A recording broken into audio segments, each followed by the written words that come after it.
Children, I am P.K. Prakash Rao, welcoming you to this science class. We will be dealing with the science portions of 10th standard,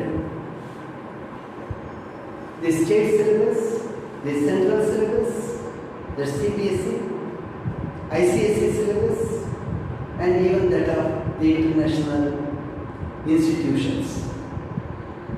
Today we will start off with the chemistry portion there, and the first chapter that we would take up is on a key aspect on which the entire chemistry stands. Science itself is quite interesting compared to the quantum of knowledge humanity had 1,000 years ago. What we have today, what we know today, is something magnificent. We know a lot. Science has guided and enriched our day-to-day life. Our routine practices have got changed. It may be in the field of general health or our knowledge, communication, transportation, research, space science, mining, or knowledge of animals, or knowledge as regards our own body. Science is concerned. Everywhere we have immense potential. We know a lot. Today man feels he can find an answer for any problem that we may come to. So the first chapter that we would be taking up is chapter 1, chemical reactions and equations. So this is the first video. We may cover it in the next 3 or 4 videos. We started with the first 10th standard science. What are chemical reactions? The moment I say chemistry, it strikes us that it's all about chemical reactions. Yes, chemistry deals with chemical reactions mainly. What are chemical reactions? The breaking and making of substances to form new substances is what we call as chemistry. Chemical change. All chemical changes, when you put together and they added up information thereon, we call it as chemistry. So I just told now, innumerable number of chemical changes keep taking place all around us. All the changes we see, they are either physical changes or chemical changes. It rains, it's a physical change. The rainwater, it flows, and in winter it may change over into ice in the cold regions, or you keep a glass of water in the fridge, it turns into ice. Take it out, keep it on a plate. Outside, it will again turn into water. Boil it, it starts getting evaporated into steam. The steam, on getting cooled again, it gets back into water. These are all physical changes. You can transform water into ice. Again, you can get back water from that ice. They are reversible. They are all physical changes. If I take a sheet of paper and tear it into pieces now, it is not something we get covered under chemistry. It's a physical change. I tear it. The quality, the characteristics, the features of the paper do not change. Even in those small pieces, if I start writing, I can write on them. It can catch fire. So physical changes are temporary. They are reversible. But chemical changes are not reversible. We will take up one by one those aspects. See, the first thing, change is permanent. Chemical changes, the first quality is chemical change is permanent. If I burn this paper now in flame, it will turn into ash. Can we get back the paper from that ash? We cannot. So we call it as chemical changes. So chemical changes are permanent. These are the key aspects that you should remember. What is a chemical change? I told you.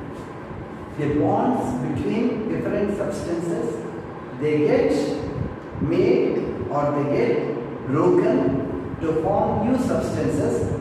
They are chemical changes. What are the characteristics of chemical changes? I have got them enlisted here. 1, 2, 3, 4. We will discuss them one by one.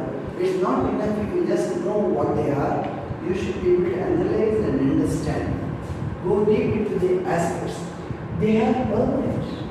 Changes are permanent. We will take up examples later. Second one, new substances get formed. We burnt paper, we got ash. Ash is a new substance. Paper is different, ash is different. When water becomes ice, we don't say it's a new substance. You say water has got frozen and we have ice. If you just leave it like that on the table for a few minutes, it will start turning into water now. So you have not got any new substance. Only the form has got changed. The form of the substance has got changed. I tear the paper. Paper is paper, but now it is in pieces. You have told me, that's all. The actual form of the substance remains the same. Let's move on to the third. Change cannot be reversed. You get a substance, you cannot get back the old substance from where you have begun. Change cannot be reversed. The change that has taken place is permanent. Once again, you can relate these two easily. Okay, the fourth one, energy is released or absorbed. In some chemical changes, energy is absorbed. If I want to burn this sheet of paper, I am taking the same example. It needs heat. It draws heat. And as it burns, it starts giving out more heat because of the flame there. Heat may be absorbed or heat may be released. We will take up one or two examples and do the experiment too. We will come to know there. In some of the experiments we do, or the changes that take place, heat is given out. In some of the experiments and changes, chemical changes that take place, heat is absorbed. So these are the four. Change is permanent, new substances get formed, change cannot be reversed, energy can be in any form. It can be heat energy, it can be light energy,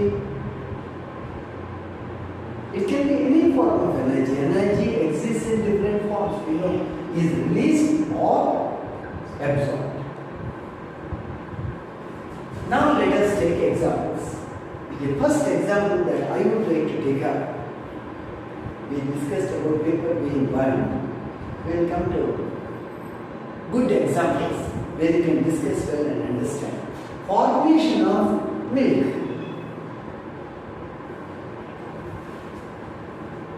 Take a pail of milk. What you do in the house, you boil it. Then you keep it down. The milk cools down. You want to change it into curd. What do? You take half a spoon of curd, add it to milk, and just keep aside in a cool place for the transformation to take place. You take milk, you add a little amount of curd, and over the next 2 hours, 3 hours or 5 hours or 6 hours, milk would have changed over into curd. We call this process as fermentation. Fermentation. Milk has undergone fermentation. Curd is sour. If you put a little of curd onto your tongue and taste it, it is sour. Buttermilk is sour in nature. Milk undergoing fermentation, it changes over into buttermilk. What happens here actually? Fermentation is caused by a certain kind of germs which are called as lactobacilli. You must have learned in the previous classes, you might have forgotten. Now bring them back into memory or using the internet to try to get more information on this. How is milk transformed into curd? Lactobacilli, they are the bacteria. When you add a little amount of curd, I said half a spoon of curd you add to milk, that sample what you added, it was full of lactobacilli. When you added, they got a new field where they can multiply and act now. They all act. What do lactobacilli do? They act on the casein, the protein which is there in the milk. And the proteins which are in the milk, they all get coagulated, and curd compared with milk is almost semi-solid. Good curd will be almost solid like, may not be solid as we speak, but it will be a little thicker and harder compared to milk. Now, this is all what happens. But ultimately, what you had was a chemical change. Milk has turned into curd. Now, if you want to get back the milk, it will not be possible. You cannot get it back. That's why we said, now you check with our checklist, you will check. Is it permanent change? Yes, it's permanent. New substance got formed? Yes. Instead of milk, we have curd now. When you say curd, don't say curds. Curds is a malformation. Lots of people say curds. You should say only curd. Singular curd, plural is also curd. A class of curd. Okay, change cannot be reversed. You cannot get back milk from curd. Fourth one, energy is released or absorbed. So, energy is used, which you will not be able to make out here unless you take up an experiment and study. We will see in another experiment later. Now we will come to the second one. Cooking of food. Another example for chemical change. When you prepare food, you have to cook food. You take different spices, add chilies, then you may add, say if it is some bath or something you are preparing, some special item, you may add salt. You add quite a few ingredients and then heat it. Then it gets transformed into what you require. Now it is a chemical change. Can you get back that rice from where you started? That white rice you used? Or the wheat? No, you can't get back. The change is permanent. So cooking of food, always it is a permanent change. Permanent change. We will move to the third. Respiration. Very interesting. A reaction that keeps on going in our body all the time. If we stop respiring, we are no more than. We respire day and night. From the moment the baby is born, the infant is born, till the last breath on this planet, we keep respiring. It won't get stopped. The moment respiration stops, the chemical reaction that had been going on comes to your heart and energy will not get released. What is required for the body to survive? Let's see here, we respire. Usually when we say respire, taking in air through the nose. Children always speak and say, oh, respiration. Much more goes on inside the body.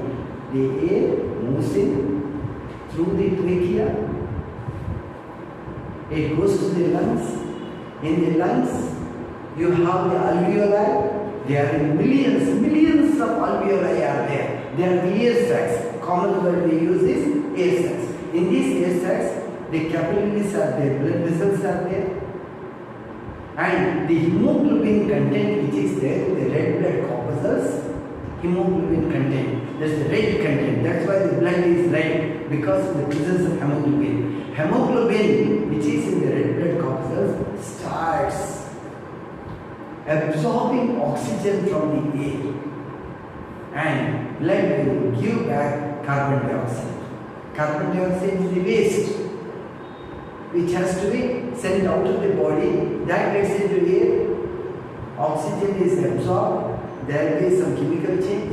Then it goes and combines with glucose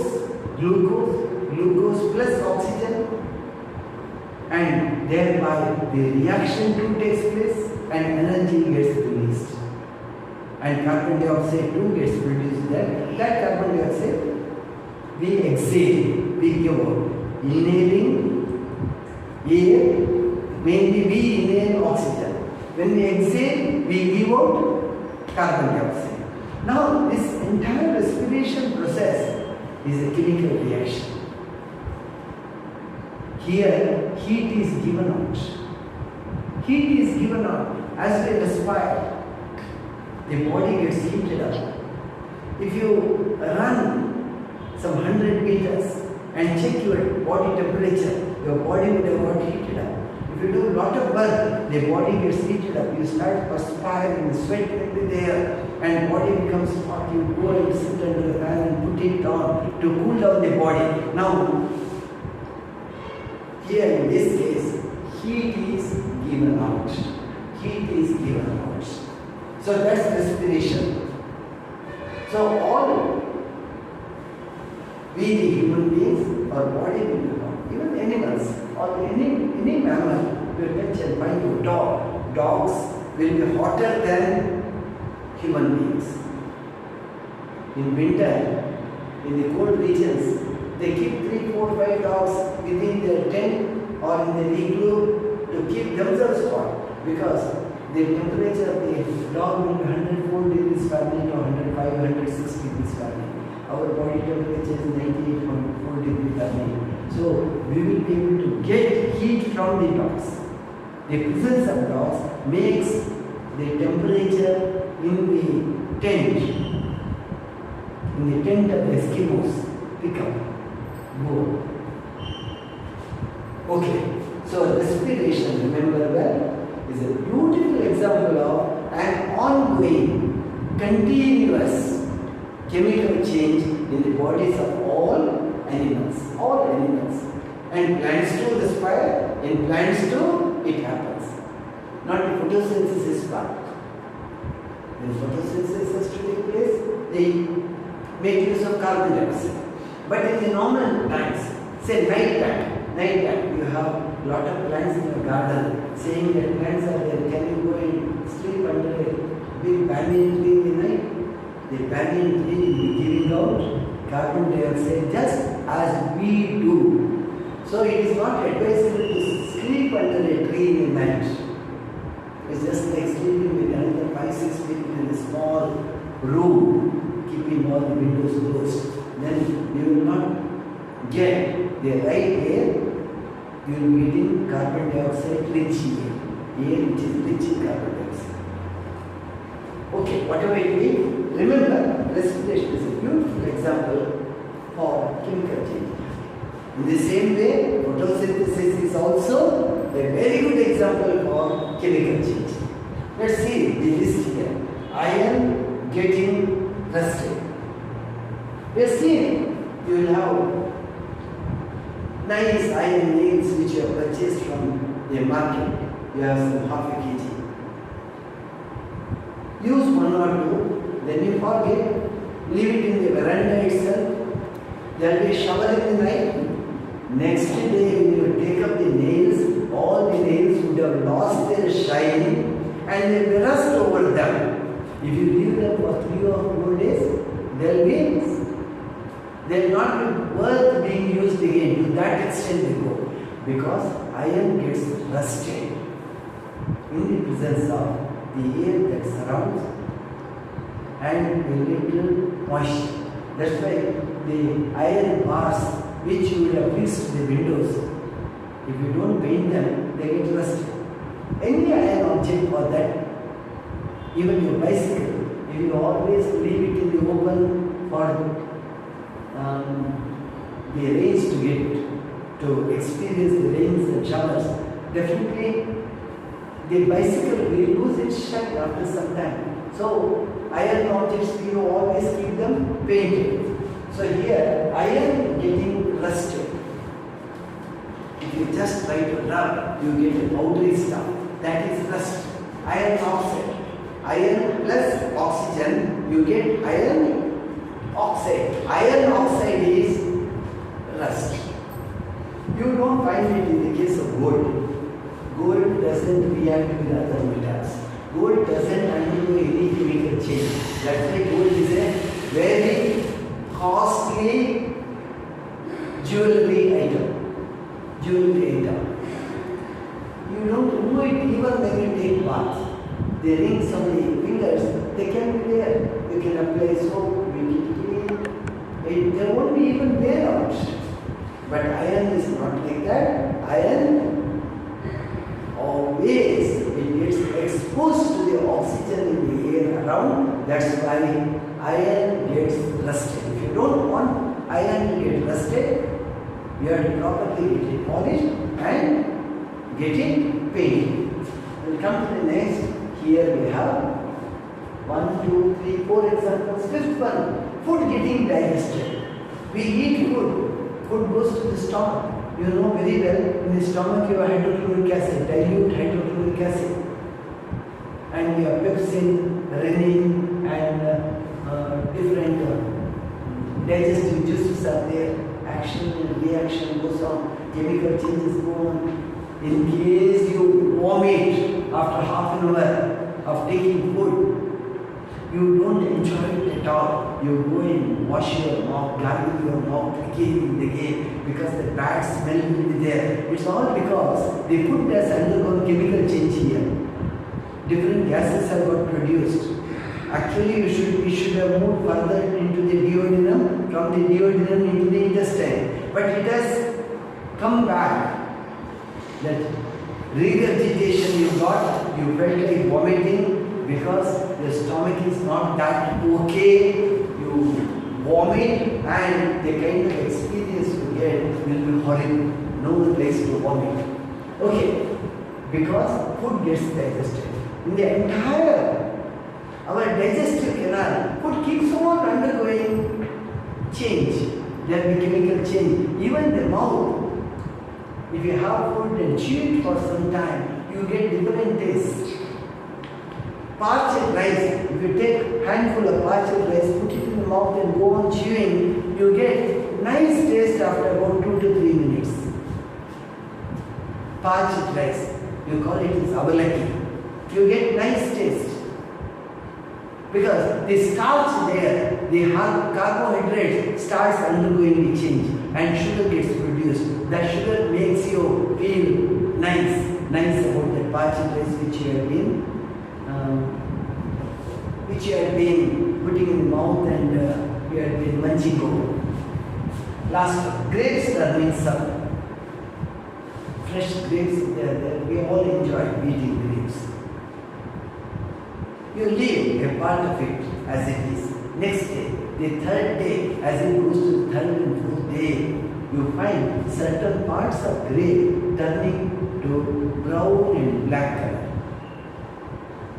You will have urine down before you put it in the mouth. Sometimes you get a very bad taste because of that part which has undergone decay. What is decay? Decay is again a chemical change.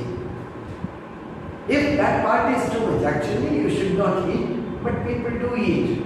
Nothing happens. You have hydrochloric acid in the stomach, the germs die. The germs are killed by the hydrochloric acid. They won't be given an allowance to create any damage there. But after 4 or 5 days, chances are more that entire bunch of grapes you had would have undergone decay and you have to just throw it because of the chemical change that has taken place. And this chemical change has been brought about by the germs which attack the grapes. That's why you keep the grapes in the fridge or so. That will it has a limited span. After a few days you will not be able to use it. So these are all chemical changes. Clear examples we have given. Each one you should be able to explain. Here too, the fructose which is there undergoes change. You can't get back the grapes once again. Once it undergoes decay, it has to be thrown. So now if you see again, changes are happening. New substances get formed. Change cannot be reversed, and energy is either released or absorbed. The best example you found here was respiration, because every day, every now and then you can feel the heat that is getting produced in the body because of food you have taken in and digestion that has taken place. Okay. Now we will move on to chemical equations. Whatever chemical change that takes place, we should be in a position to put it in the form of an equation. Lot of research has undergone in this way, and each of the changes they have been able to put it in the form of a proper equation. Now let's see how to write an equation. To a certain extent in 9th standard you must have got exposed to this aspect, but you might have forgotten even. I like to go deep into the aspect and make everything clear to you. Usually to begin with, we will go for a sentence equation. We will have an experiment now to begin with. The experiment is one wherein we will take magnesium ribbon. This is a packet of magnesium ribbon. It comes in a coil, in the form of a coil. You can make out. We have cut some 2-3 pieces from that. We have got 2-3 pieces here. This is one piece. This can be burnt. In a flame, you can burn it. You can see how it burns. It burns with a dazzling white light. Beautiful dazzling light. We will have it now. We will have it done. When you burn it, magnesium turns into magnesium oxide. You know, for burning, any object needs oxygen. Magnesium combines with oxygen, and what you get is magnesium oxide. It burns with a dazzling light. It gives out heat, doesn't it? Gives out heat and light. As it burns, it gives out light and heat. That you will see now. And you can write the entire happening in the form of a sentence.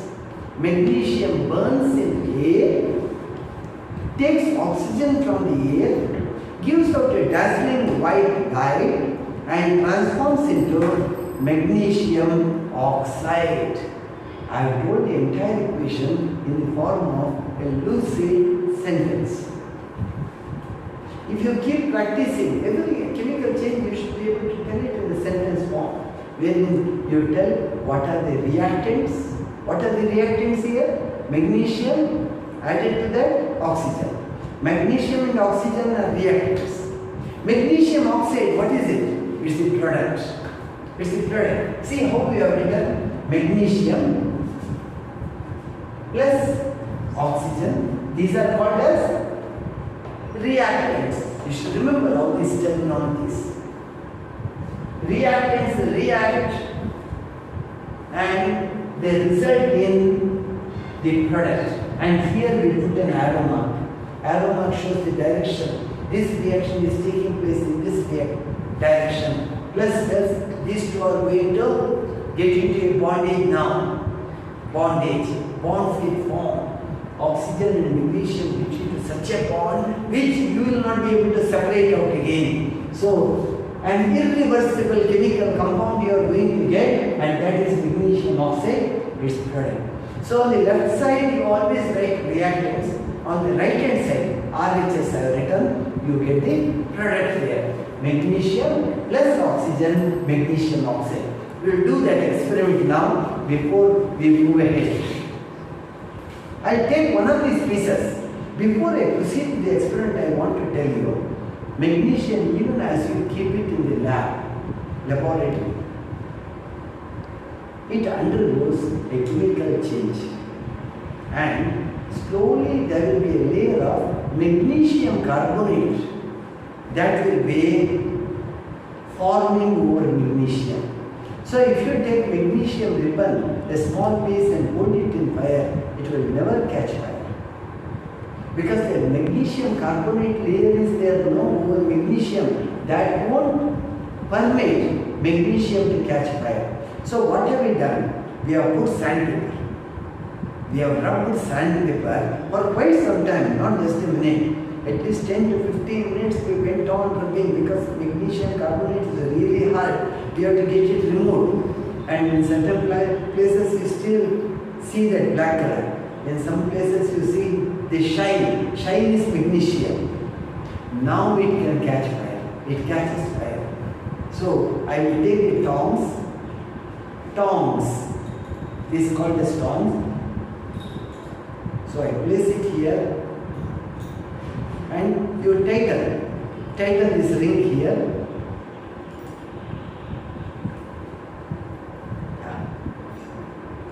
It has a wooden handle. I need not be afraid of the heat that gets generated. So let me burn it. I have the spirit lamp here.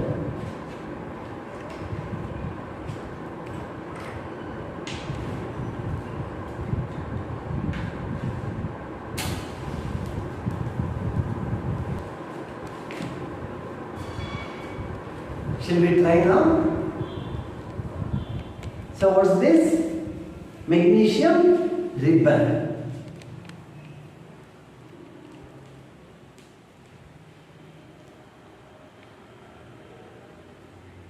Yeah. Say dazzling white light. Dazzling white light.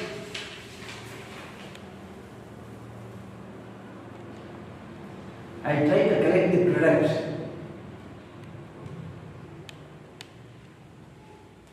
Yeah.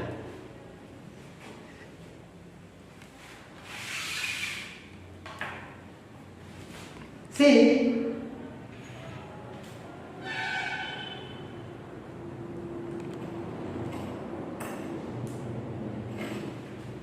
the white powder that I have got here, that's as a result of the burning of magnesium. It is called as magnesium oxide. Easy to remember, magnesium plus oxygen, magnesium oxide, the white powder. Now whatever I explained to you, it was in the form of a sentence. Now this sentence we like to put it in the form of a word equation. A word equation. Let's see here now. This chemical equation. Now here word equation. How have we written? Magnesium plus oxygen gives, this you should always read not as arrow. You have to say gives magnesium oxide. Magnesium and oxygen are reactants and magnesium oxide is the product. Okay, now we will put it in the form of a chemical equation. Chemical equation. Each and every chemical has a symbol. Now here, the symbol of magnesium is Mg. Capital M, small g. We cannot have our own symbol. These are all internationally accepted symbols. Wherever you are, whoever you are, you have to follow the same symbol. We can't write this as we like. Capital M, the second letter is always a small letter. You can't write both the letters small, Mg, no. First letter has to be capital, second letter is small. Write it in any other form, it's wrong. Plus O. O stands as a symbol for oxygen. And whenever we write O, we should write it as O2. O2. Because two atoms of oxygen, they come together, cling on to each other. They have a bond. They have a bondage. And that becomes a molecule of oxygen. In a molecule of oxygen, you have two atoms of oxygen which are bonded. So you call it as O2. So whenever you write oxygen, you don't write O, just O, you write it as O2. O2. Mg, just Mg. Now we write this Mg. For the time being, don't look at the 2 now. I'll tell you the reason. Mg plus O2. Magnesium oxide is, symbol is MgO, not MgO2. One atom of Mg, one atom of oxygen, they come and get bonded and it becomes MgO. MgO, M is capital, G is small, again O is capital. Whenever an element has a single letter symbol, it will always be in the capital letter. When two letters are there, the first one will be in capital letter, the second one will be in small letter. So it is MgO. See, in science, it is an accepted fact. Science believes that mass of any object or objects in a chemical reaction, they neither get created nor they get destroyed. The mass will remain the same. Mass will not change. Here, if I burn magnesium, it takes in oxygen from the atmosphere. Mass of magnesium that is taken part in the reaction plus mass of oxygen that it has taken from air put together, weight, and that mass will be equal to the mass of magnesium oxide that has got produced. Neither the mass will go up nor the mass will come down. The mass will remain the same. Not just mass of magnesium, it has taken oxygen from the air, you have to remember.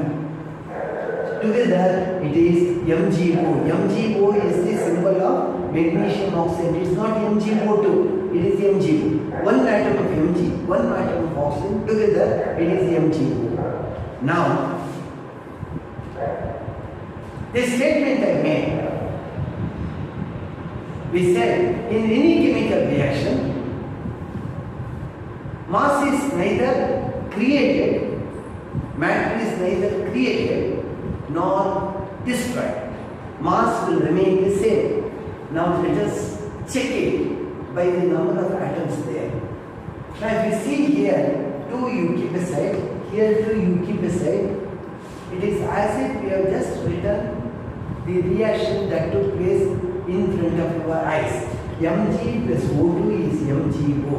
These are the symbols of the reactant and the product.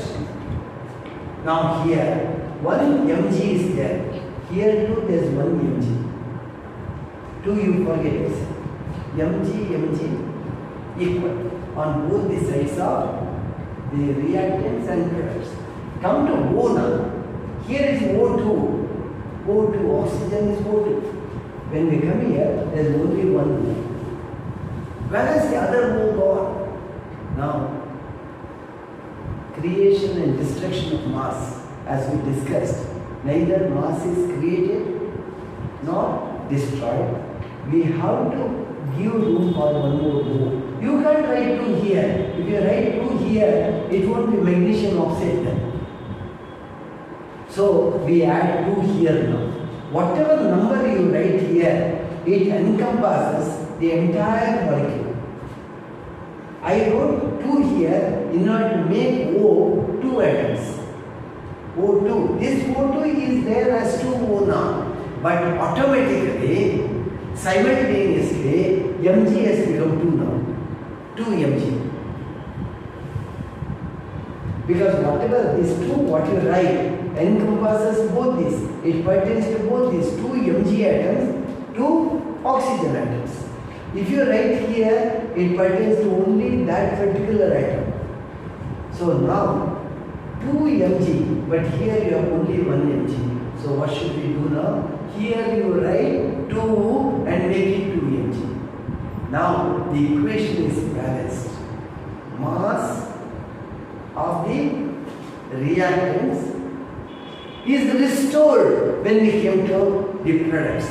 On the left hand side and right hand side, the mass has remained the same.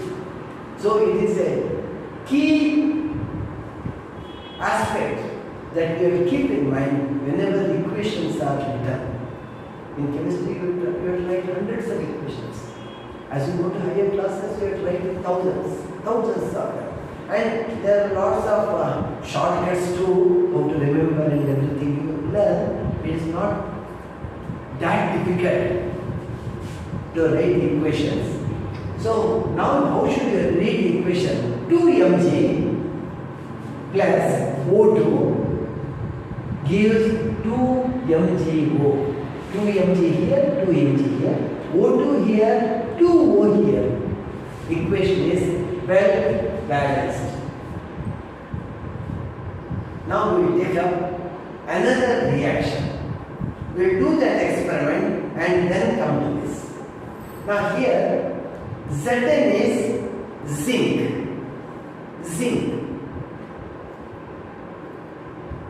H2SO4 is the well-known acid, sulfuric acid. H2SO4. It has hydrogen in it, it has sulfur in it, it has oxygen in it.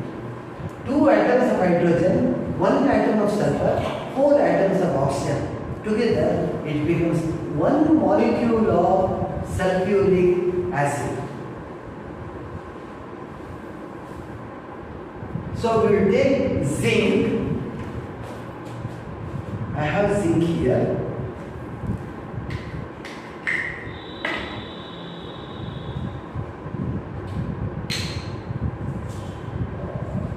Yeah, this is zinc.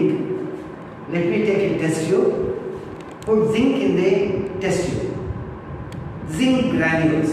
They are small pieces of zinc.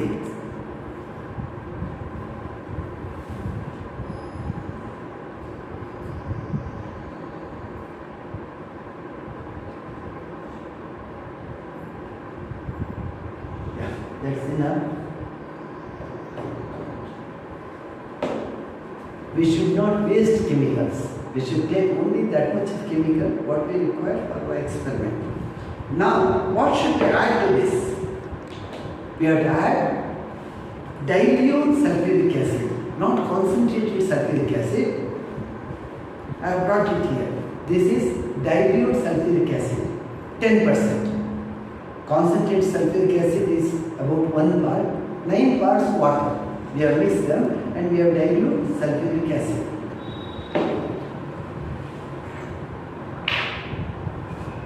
I add it.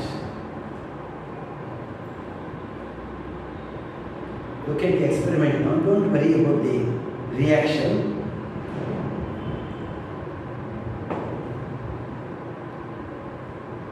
It takes a little bit of time. We'll wait.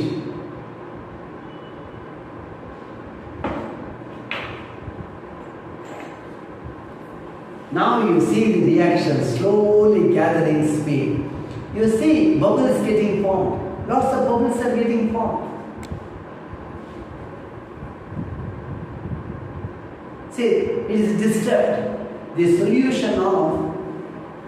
solution here, where we have zinc and dilute sulfuric acid, you see lot of reaction going on. Big bubbles are getting formed now.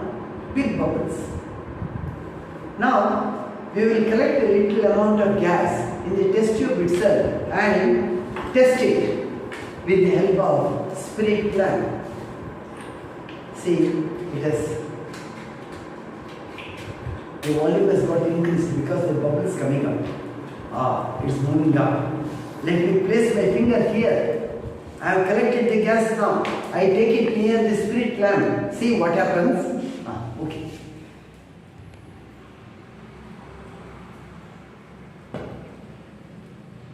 You heard a sound now. You come inside. You heard a sound now. What is that sound? Pop. You heard the pop sound. That is a test for hydrogen. The gas that is getting released here in the reaction is hydrogen. And the flame just breaks itself loose and tries to rush into the test tube. You saw the flame running in because hydrogen catches fire. Let's see again. See? Okay. Test tube is hot. Not because of that, the reaction is such that heat is being given out. We call it as exothermic reaction. Exothermic, heat is given out. Respiration is exothermic reaction. It gives out heat. You can't tell your body, keep cool, don't heat the body. It happens. But in many other reactions, heat is taken in. When you cook, it takes in heat, doesn't give out heat.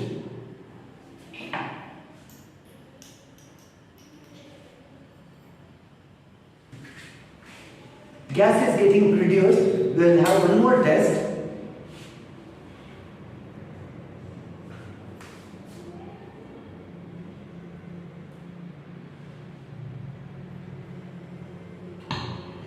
Yeah.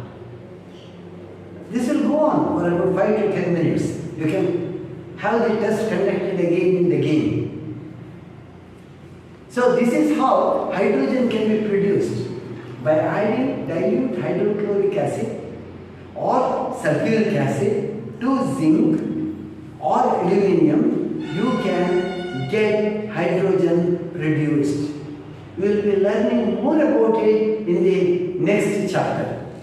It's got introduced now.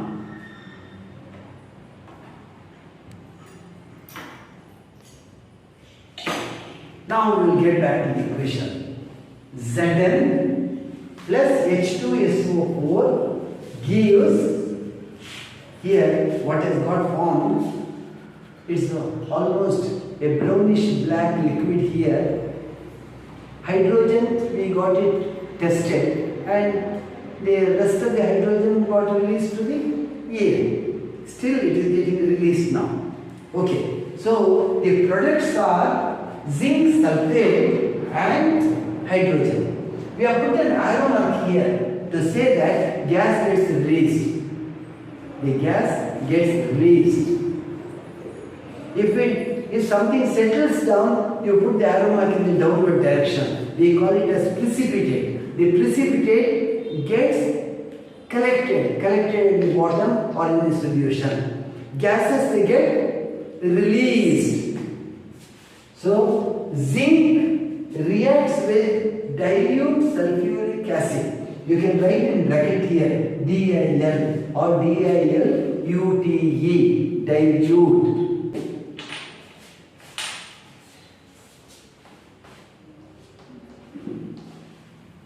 Because if you use concentrated sulfuric acid, the reaction will be different.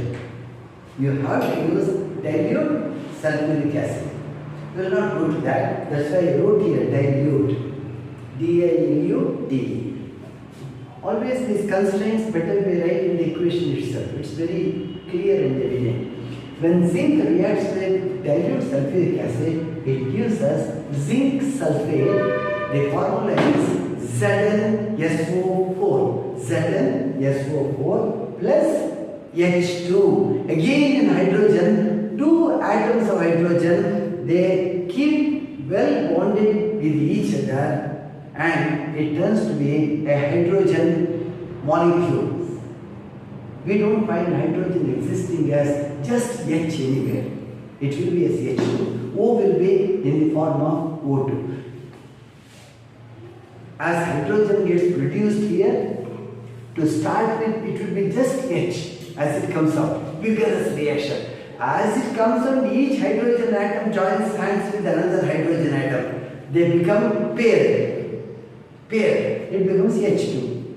To start with, whatever hydrogen you get, you call it as nascent hydrogen. Nascent, Nascent. Nascent hydrogen is very reactive, highly reactive. Okay, we will not go to that. I am just giving you some hints here and there. You should know how things undergo changes. Now here we will check now. In the form of sentence we said, then we told it in the form of words, word equation. Then we came to chemical equation. If you just write the chemical equation, it's not enough. You have to check whether it is balanced or not. We will check, and in case it's not balanced, we will make the needed corrections. Zn, how many atoms? One atom of zinc. One atom of zinc, balanced. H2SO4. Here O is 4. First of all, let us check that. O is 4 here. Yes, one atom of sulfur. One atom of sulfur. H2 is here as a separate product. Now this is a replacement or displacement reaction. What happens? Zinc reacts with sulfuric acid. Zinc pushes out hydrogen and takes its place. It sits directly in the place of hydrogen, becomes zinc sulfate, and hydrogen, when it is displaced, it is sent out from the molecule. It takes the form of a gas that it normally does, and it starts getting released. So it is as in A plus BC. This is BC, we will call it, hydrogen and sulfate. This is A, zinc.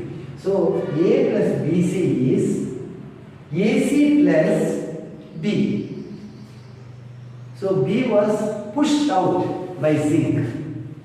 Such a reaction we call it as displacement reaction, or we can say zinc displaced hydrogen from the dilute sulfuric acid. So with that, we are seeing how chemical equations are written. As we move further in the next few classes, today whatever chemical reactions we studied, the two reactions, we conducted experiment, we got it checked and proved before we wrote the equation as such. So practically and theoretically, from both angles we are studying the two reactions. Let us see what were the changes that the reactions involved. The chemical reaction involves change in state. The state changes. Here Mg was a solid, magnesium. Oxygen was a gas. Here magnesium oxide is a solid. Oxygen became a part of magnesium oxide. So the state has got changed. See here, zinc, solid. H2SO4 is watery. Zinc sulfate, again solid. H2 is a gas. You don't see any gas here, but in the reactants you have a gas. So change of state. Then next one, color. The color changes. You saw here itself. Now it's almost blackish. Color has changed. There, as the zinc got burned, it turned into a white powder. So in almost all chemical reactions you see change in color. Then temperature. Heat was given out. In the case of this reaction, we saw the test tube became really hot. Even now it's hot. It was terribly hot then, that's why I did not touch here. I held it in tongs. Now still it's hot, still gas is getting released. Gas is getting released. It may take another 10 to 15 minutes to come down. So temperature picks up, heat is given out. I told you respiration is also an example of similar kind. Then evolution of gas, we saw in this, that's why these two reactions were chosen. We took a liquid and a solid, zinc and sulfuric acid, made them react with each other, and we got a gas getting released. A gas getting released. So gases may get released in the case of chemical reactions. So first 3 pages almost I have covered in your textbook. Read it before you get ready for the next lesson. I think that you followed it. We will meet in the next class.